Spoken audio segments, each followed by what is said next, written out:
شیخ امام جزولی ایک بہت بڑا نام گزرا۔ دلائل الخیرات آپ نے درود پہ امت کو تحفہ دیا۔ لکھنے کا سبب بیان فرماتے ہیں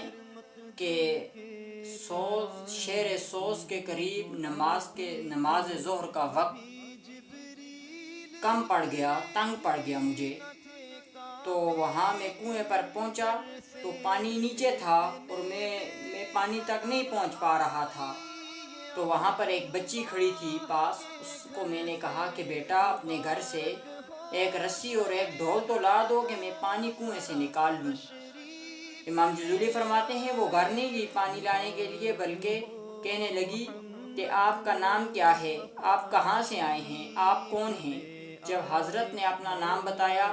آپ کی ہستی کوئی عام ہستی تو نہیں تھی،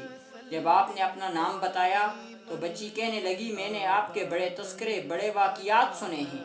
میں نے آپ کی بڑی باتیں سنی ہیں، لیکن آپ یہاں سے پانی نہیں نکال سکتے۔ اس بچی قریب آئی، کنویں کے پاس آئی اور پاس آ کر اس نے اپنا تھوک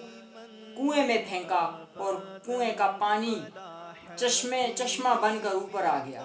تو حضرت فرمانے لگے وضو کیا، نماز پڑھی، نماز پڑھنے کے بعد پوچھے بچی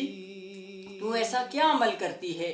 کہ تیرے تھوک میں اتنی تاثیر ہے؟ اس نے کہا میں کیا عمل کرتی ہوں، صبح بکریوں کو لے کر آتی ہوں، شام کو بکریوں کو لے کر گھر چلی جاتی ہوں، میرا اور کیا عمل ہے، اور بس ایک فخر کی بات ہے کہ میں محمد مصطفیٰ صلی اللہ علیہ وآلہ وسلم پر درود کے نذرانے پیش کرتی رہتی ہوں، درود کے گجرے حضور پہ پیش کرتی رہتی ہوں، اور یہ تو میں نے رسول اللہ صلی اللہ علیہ وآلہ وسلم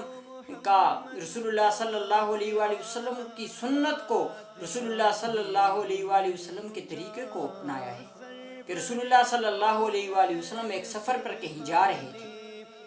راستے میں نماز کا وقت آ گیا، کنویں کا پانی نیچے تھا، آپ نے حضور علیہ السلام نے تھوک مبارک کیا تو پانی چشمے کی طرح اوپر آ گیا۔